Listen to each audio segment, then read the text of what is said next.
Well, hello, welcome to another episode of this old scooter. Look at my scooter here. This is the engine from it, the QMB 139. There it is there, upside down. So what I've done now is I've split the case. I removed the old crankshaft. And I removed it because, I'll show you on the new one here. Old crankshaft, somebody had welded one of the variator gears to this end. So it was destroyed. Now we're ready for this one. So basically I'm just going to swap in some new crank seals, which I have here. And it's kind of funny, I accidentally ordered 2 sets of seals. And there's a number of different diameters you can see. You can see this one is actually a little bit smaller than that. Anyway, I ordered 2 sets. One set came with the wrong seals.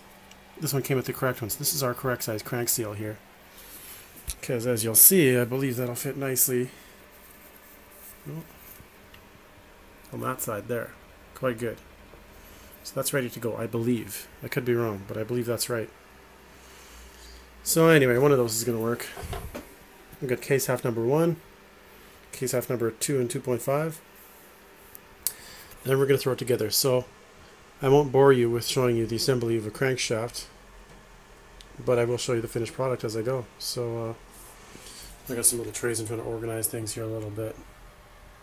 And I got some of these nice Allen head screws for assembly later on. Those are always nice to take apart later.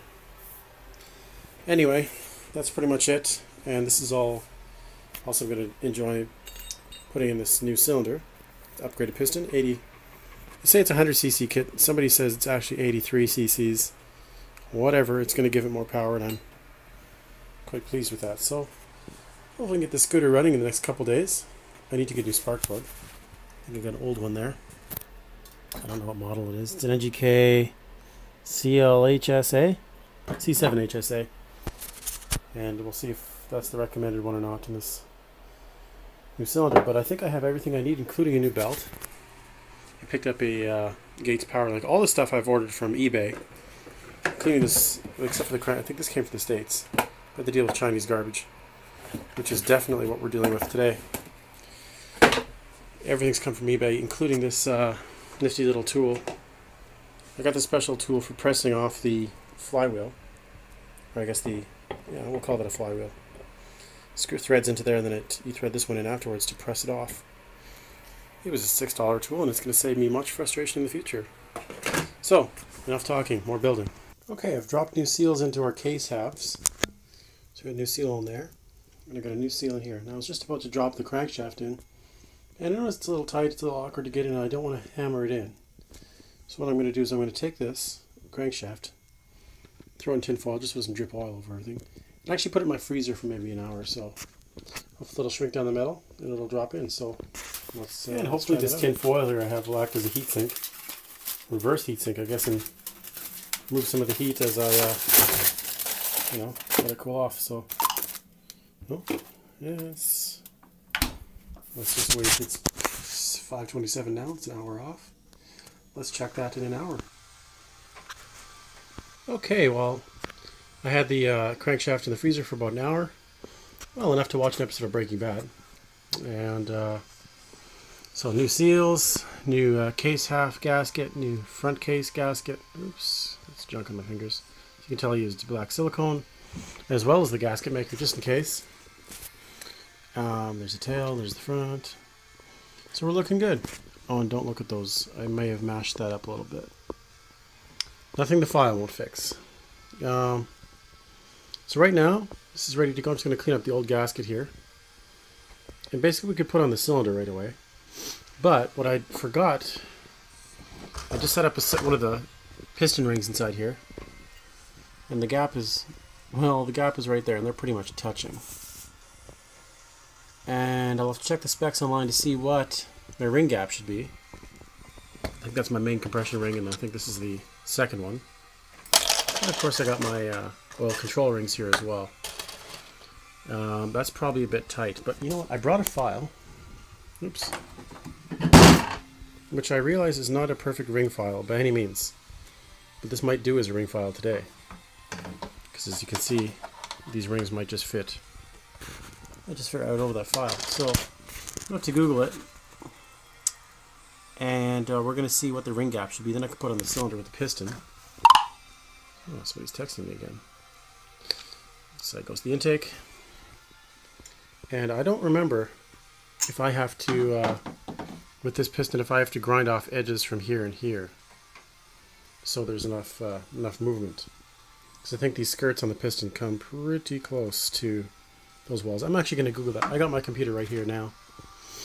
We're going to see what the specs are for the ring gap, and see what the specs are for, well, see what I got to do to maybe grind these areas out, if that's required. I don't remember, to be honest. So that's all for now. Okay, just found this little instructional manual by Scoot Dog.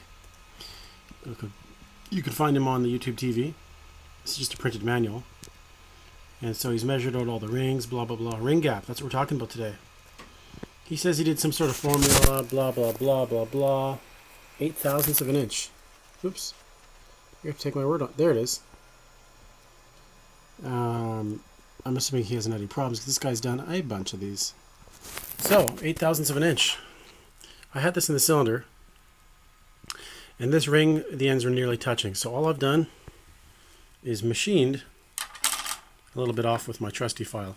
Ideally, you'd put this file in a vise upright, and you'd just kind of rub your ring up and down it.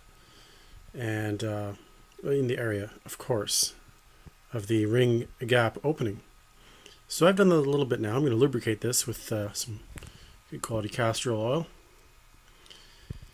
And I'm going to see if it looks like 8/1000ths of an inch. And that is not a lot, obviously. So I'm guessing.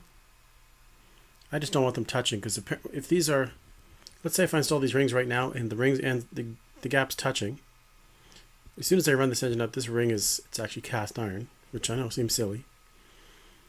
This ring will explode. It's going to shatter, and bad things are going to happen inside of my brand new cylinder. So let's see if I ground it down or not. Okay, so we've got our new piston in place. I should say we have the rings in place. Try and get you a para-op or a view of this. It's not going to focus. Anyway, I'm going to do it from far away so you don't know that's not in focus. Rings are in place.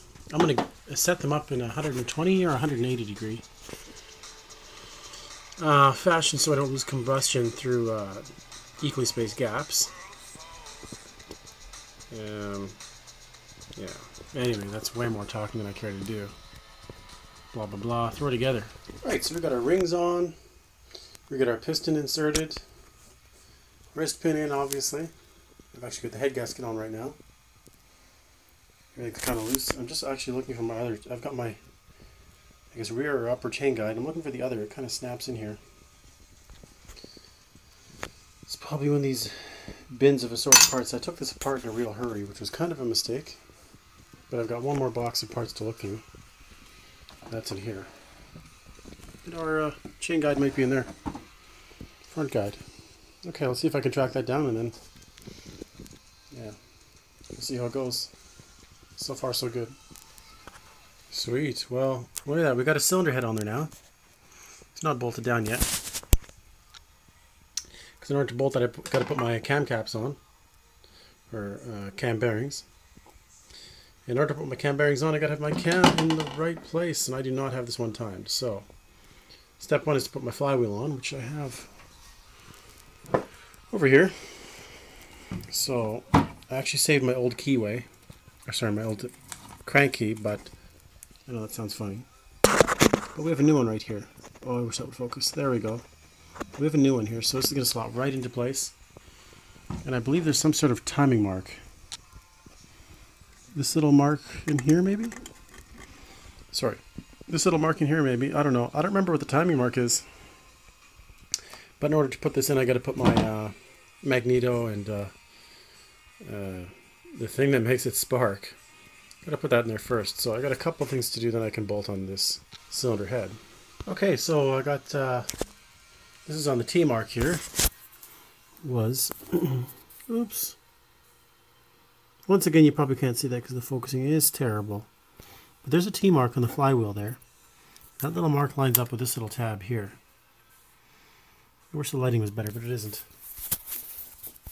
And up top here, on the top of our cylinder head, you get your big circular dot up here. And two smaller dots there that line up with, should be flush with the edge of the cylinder head. So that's done. Now, I'll tell you why I'm a little worried here. You're supposed to torque these head bolts or head nuts to 15 foot-pounds. I have my torque wrench here. Believe it or not, I use these. And 15 foot-pounds is equal to 180 inch-pounds.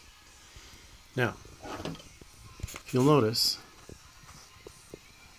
this bolt here, I actually I'm having trouble getting it tight. I get it to 140 inch-pounds, and it just keeps turning. So I think what's happening is I'm pulling this bolt out of the block, which would really suck. That would really suck. So I don't want to tighten it too much more because it's going to get all frigged over. So I think what I'm going to do is run another torque wrench over this just to make sure. So I'm going to stop for today. I also don't have feeler gauges. I can't adjust the valves. So as soon as I get feeler gauges home, I'll adjust those up. But we're pretty much done for today then. It's pretty much all she wrote, but it's coming together. Keem, the scooter, will one day run again. I also don't know what the heck's wrong with this kickstart.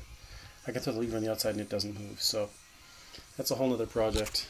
And I'd like to have the Kickstarter working just in case. So anyway, that's all for today. Thanks for watching.